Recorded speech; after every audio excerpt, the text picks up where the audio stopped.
Bagi teman-teman yang belum follow Instagram saya, silakan teman-teman follow Instagram saya karena di Instagram ada informasi menarik dan penting yang saya upload.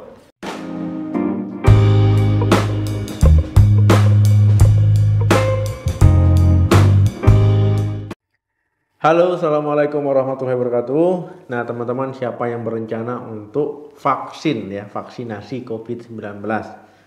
Nah, apalagi saat ini ya, angka COVID-19 itu terus meningkat. Nah, jadi salah satu upaya untuk menekan angka COVID-19 itu dengan vaksinasi ya, supaya tercipta herd immunity, supaya kita punya antibody untuk melawan infeksi COVID-19. Nah, tetapi teman-teman ya, sebelum teman-teman melakukan vaksin ya, teman-teman wajib melakukan hal ini ya. Hal ini apa? Nanti kita bahas. Nah, teman-teman ya, selain menerapkan protokol kesehatan, ya memang vaksinasi itu adalah cara supaya meningkatkan imunitas kita supaya bisa melawan COVID-19 ya, supaya ketika terkena COVID itu gejalanya tidak separah orang yang tidak vaksin ya, tentu dengan pakai masker juga tetap ya, kemudian juga cuci tangan dan hindari kerumunan. Nah, teman-teman ya, sebelum melakukan vaksinasi ada beberapa hal yang perlu teman-teman perhatikan. Ya, sebelum teman-teman pergi ke vaksin, ya sebelum berencana vaksin, ya ada yang perlu teman-teman perhatikan. Kemudian saya ingatkan untuk teman-teman di luar sana yang menonton video ini yang bisa vaksin, ya silakan vaksinasi ya, karena tidak semua orang bisa vaksin. Nah, jadi jangan dibuang kesempatan, apalagi kalau memang bisa. Nah, yang pertama itu adalah hindari mengkonsumsi alkohol. Nah, teman-teman ya, kalau sudah berencana vaksin, ya sudah daftar vaksin ya, keluar jadwal vaksin, ya teman-teman harus menghindari mengkonsumsi alkohol. Ya, karena ini bisa mengacaukan nanti ya, mengacaukan vaksinnya. Kemudian juga tujuan vaksinasinya nanti tidak optimal, ya bisa melemahkan sistem kekebalan tubuh. Ya, pokoknya tujuan vaksin nanti takutnya tidak sesuai harapan. Nah, sebaiknya teman-teman yang punya kebiasaan mengkonsumsi minuman alkohol ya paling minim itu 2 hari sampai dengan 2 minggu ya. 2 hari sebelum dan 2 minggu setelah itu jangan minum alkohol. Ya, ataupun berhenti mulai saat ini ya. Nah, itu jauh lebih baik.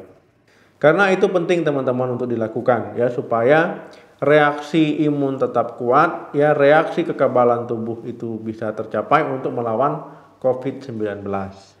Kemudian yang kedua, hindari olahraga berlebihan. Teman-teman, olahraga memang baik untuk tubuh kita ya, supaya tetap sehat, tetap bugar. Nah, tetapi kalau berlebihan itu enggak baik.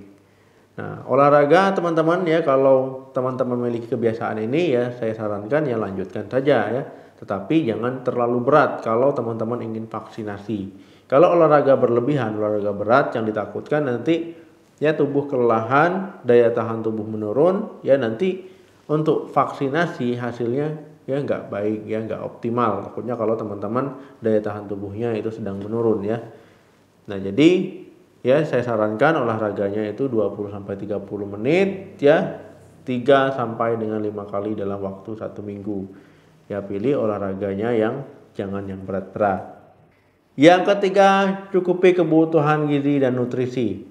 Nah, teman-teman ya, sebaiknya memang untuk menjaga daya tahan tubuh tetap kuat ya, supaya imun tetap kuat, yaitu untuk teman-teman tetap mencukupi karbohidrat ya, kompleks misalkan, kemudian protein ya, lemak sehat, kemudian juga vitamin dan mineral. Nah, jadi itu teman-teman lakukan setiap hari, apalagi di masa pandemi ini ya. Kalau nggak bisa ya 2 minggu sebelum sampai 2 minggu setelah. Nah, jadi teman-teman bisa mencukupi kebutuhan nutrisinya ya, agar daya tahan tubuh untuk melawan COVID-19 itu baik. Atau bisa menambahkan dengan suplemen tambahan, nah yang direkomendasikan. Nah, tapi teman-teman mengkonsumsi suplemen jangan berlebihan. Yang keempat, cukupi kebutuhan tidur ataupun istirahat. Nah, misalkan teman-teman besok mau vaksin ya jangan begadang ya, nanti loyo ya, nanti ketika vaksin malah timbul reaksi yang macam-macam. Nah, jadi teman-teman ya besok mau vaksin ya tidur ya 7 sampai 9 jam. Ya istirahat cukup, jangan begadang, jangan main HP ya, jangan menonton-nonton acara-acara kesukaan yang akhirnya nanti lupa waktu ya. Tidur jam 4 subuh, jam 5 subuh baru tidur, jam 8 sudah mau vaksinasi. Nah, ini nggak boleh. Jadi harus cukup istirahat, cukup tidur. Yang kelima, tetap jalani pengobatan dari dokter. Nah, ketika teman-teman memiliki penyakit kronis ya, entah itu hipertensi, diabetes, ya asma, nah, ataupun penyakit infeksi lainnya, nah itu sebaiknya teman-teman tetap mengkonsumsi obat-obatan yang diberikan oleh dokter, yang dianjurkan oleh dokter.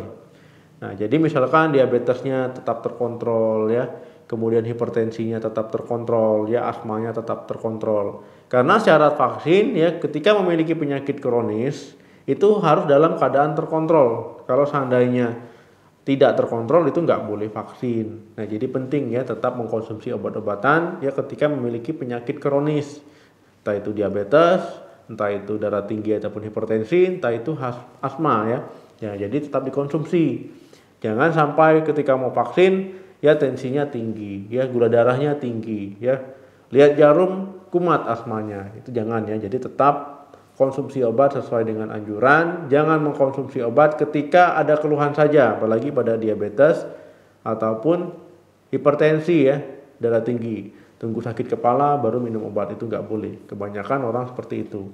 Yang benar adalah konsumsi teratur sesuai dengan anjuran, supaya kondisi penyakit kronis tetap terkontrol. Yang keenam, berikan informasi ke dokter. Nah, jadi teman-teman ya harus memberikan informasi diri ke dokter tentang riwayat kesehatannya. Misalkan ada riwayat alergi vaksin ya, ataupun riwayat alergi obat. Nah, itu harus diberitahukan dokternya. Kemudian riwayat penyakitnya teman-teman ya. Dok, saya ada gula darah, saya ada hipertensi. Nah, tapi terkontrol. Nah, seperti itu harus dikasih tahu. Dok, saya sedang upaya pengobatan penyakit ini, dalam pengobatan penyakit ini, dikasih tahu dokternya ya ketika di screening. Nah, kemudian misalkan ada penyakit kelainan darah, penyakit kardiovaskuler ya, penyakit ginjal, penyakit hati, liver, itu dikasih tahu ke dokternya. Ya, pokoknya apa yang teman-teman alami, yang pernah teman-teman alami, informasikan ke dokternya, ceritakan. Ya agak lama nggak apa-apa supaya aman.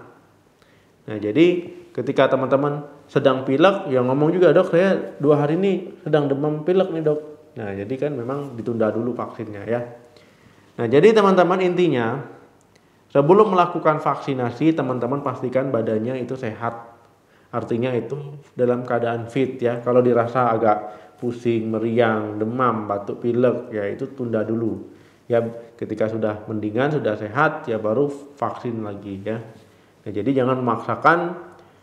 Saking semangatnya ikut tetangga ya kan, yuk kita pergi vaksin yuk sana, padahal kondisi sedang demam, batuk pilek nih, sedang meriang, itu jangan ya, jangan dipaksakan. Jadi kalau kondisi fit, nah itu berangkat.